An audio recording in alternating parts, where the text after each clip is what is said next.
부동산 엑스파일 굿모닝 신소장의 신소장입니다. 아이고, 목이 아파요, 목이.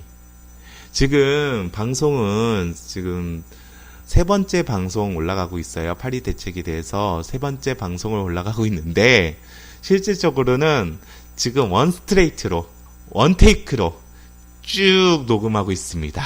네. 제가 여러분께 정말 죄송하게 생각하는 거는, 방송을 하는 입장에서는 정보나 그리고 확실한 자료들을 더 준비를 하고 방송을 해야 되는 건 맞습니다. 네, 그러지 못한 거는 좀 미진한 부분, 그리고 좀 즉흥적으로 방송하는 부분이 많이 있어요. 그거에 대해서는 제가 조금씩 시정을 하고, 네, 좀 해보도록 할게요. 그래도 여러분, 저의 방송, 그리고 우리 방송, 네, 잘 들어주셔서 상당히 감사합니다. 목이 아프네요. 지금 약 40분을 떠들였는데, 지금 또 다른 40분을 혼자 주저주저 떠들어야 될 것 같습니다. 네, 지금 방송이 방해가 될까봐 지금 에어컨을 안 틀고 하고 있어요. 근데 많이 덥네요. 지금 혼자 밤 12시가 다 되고 있는데 떠들고 있습니다. 아이고. 네, 지금 제가 리모컨 잡았고요. 아유, 좀 시원하게 지겠네.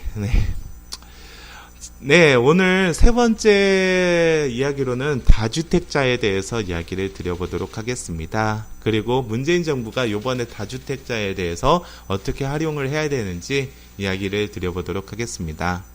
첫 번째, 다주택자는 모두 나쁜 것인가?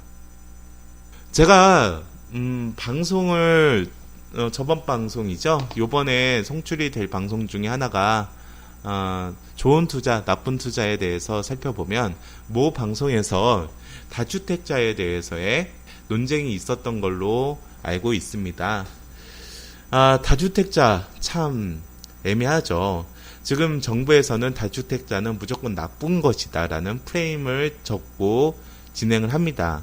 네, 물론 다주택자는 부동산 시장에서 저해가 되는 건 맞습니다. 실수요자한테 저해가 되는 건 맞는데, 네, 이것을 무조건 나쁘다라고 생각을 하고 접근을 하게 된다고 한다면 부동산 시장에 왜곡을 가져올 수가 있습니다. 항상 그렇죠. 우리가 착한 입법, 그랬으면 좋겠다 입법들이 상당히 많습니다. 근데 시장 상황에서는 그게 문제가 되는 경우가 대다수죠. 예를 들게요. 이거는 조금 사실 지금 40분 동안 막 떠들어가지고 머리가 너무 아픈데, 좀 예를 들어보면 우리가 주택임대차보호법이 처음 발표가 됐을 때, 그리고 그것이 입법 예고를 하고 6개월 정도 있다가 본 시행을 하잖아요. 근데 그 기간 동안 본 시행을 할 때 전국에 있는 주택의 전세가가 40%가 올랐습니다. 전세가가 40% 올랐습니다. 우리가 노무현 정권 때 그렇게 아파트 가격이 오른다고 했을 때가, 아파트 가격이 오른다고 했을 때가 모두 포함해서 약 55%가 올랐는데, 법률 하나에, 그것도 단기간에 전세가가 40%나 올랐습니다. 왜 그럴까요? 다 이유가 있죠. 네. 시장 플레이어에서는, 그 법률상에서는 주택의 상대적인 빈곤자라고 할 수 있고 상대적 약자라고 볼 수 있는 세입자를 지켜주기 위한 거지만, 대한민국을 구성을 할 때는 임대인이라는 것도 있습니다. 시장 참여자 중에서는요, 건물주라는 게 있는 거죠. 그래서 여러분께서 세입자를 지키기 위해서 이 법률을 만들었는데 니네들이 40%를 올릴 수가 있느냐라고 힐난이나 비난을 할 수가 없어요. 그냥 시장상의 결과물일 뿐입니다. 또 바꿔 말해볼까요? 상가임대차보호법은 더 심했습니다. 제가 상가임대차보호법에 대해서의 방송을 한번 남긴 적이 있죠. 그 방송에 대해서 이거는 제가 그때 당시 2002년도에 이 법률이 만들어질 때 그 주택임대차보호법은 국보위에서 만들었거든요. 전두환 대통령의 그 대통령 되기 전에 80년도 초반인가요? 네.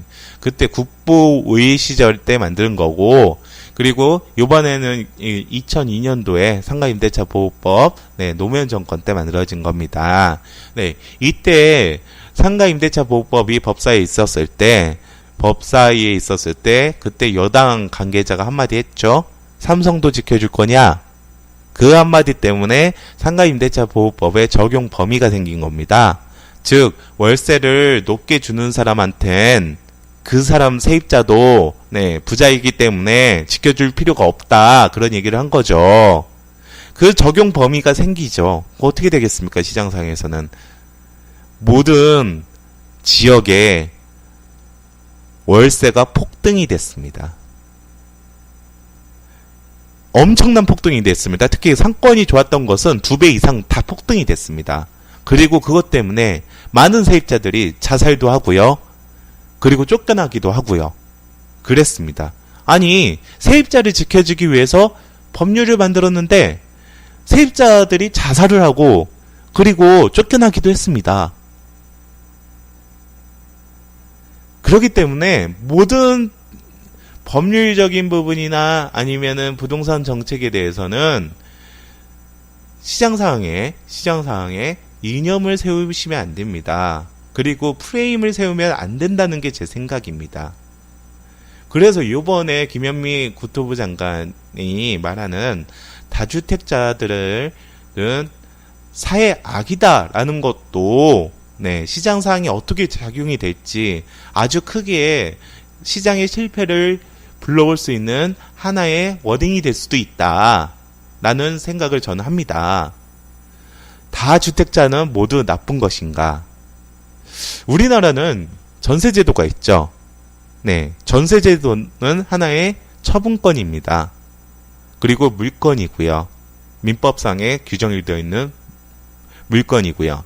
제가 저번에 방송, 며칠 전 방송이라고 얘기했죠. 지금 실질적으로는 스트레이트로 쭉 가고 있는데, 방송에 워딩을 남긴 게 이겁니다. 죄송합니다. 목이 타네요. 전세제도에서 전세를 가져가는 사람은 실질적으로 매입자. 그러니까 다주택자보다 돈이 많은 사람일 수도 있습니다. 왜요? 다주택자의 전세에 들어가잖아요. 그리고 그 전세가 70% 매매가의 70% 들어가면 다주택자보다 부자인 사람이에요. 제가 봤을 때는. 사회적으로는 높은 사람일 수도 있습니다. 실질적으로 저희 형님께서 진짜 물론 손해보고 팔았지만 3천만 원 투자로 갭 투자를 한번 하신 적이 있거든요. 근데 그 세입자분이 의사였어요. 의사였고 그쪽 인근에 개원을 하셔가지고 전세로 들어가셨죠.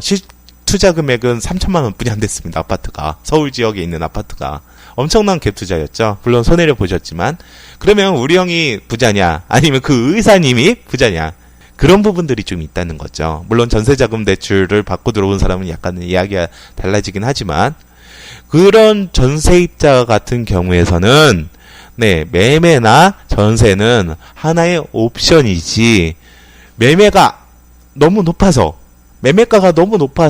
전세에 들어가는 건 아니라고 봅니다.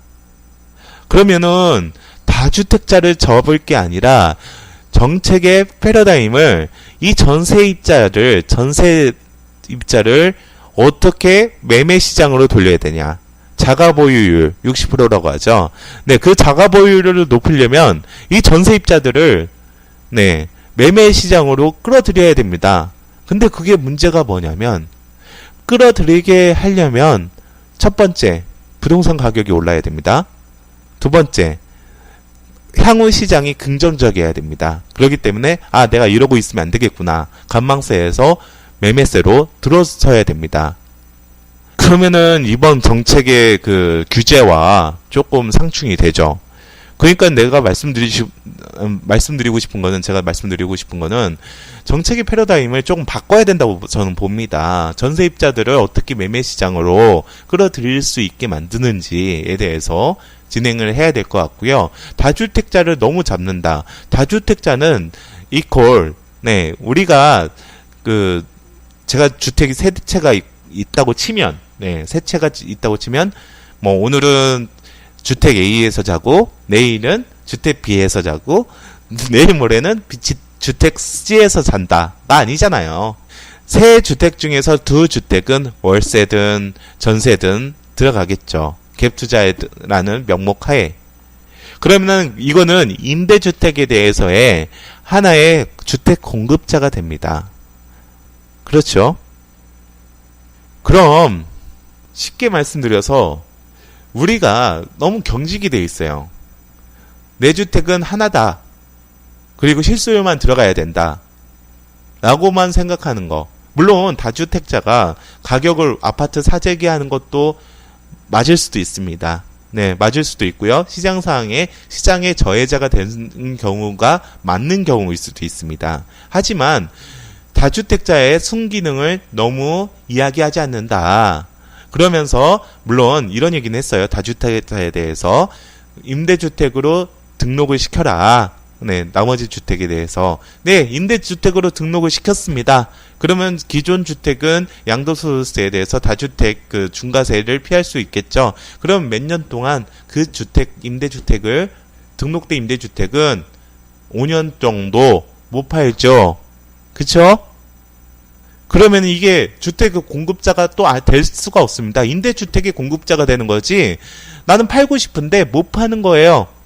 왜요? 세금 추징 들어가니까 기존의 주택에 대해서 중과세를 피했으니 아니면 1세대 1주택 비과세를 받았으니 임대주택으로 만약에 의무 등록을 시킨다.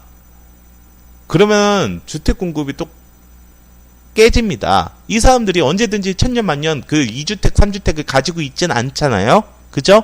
최소한 팔겠죠. 네, 팔 수 있는 시기 언제든지 뭐 항상 부자일 수도 없고 에이 싫어. 이 주택에 대해서 너무 돈도 안 남아 하면서 뭐 손절을 할 수도 있고. 근데 세금 때문에 손절을 못 살 수도 있겠네요. 그쵸?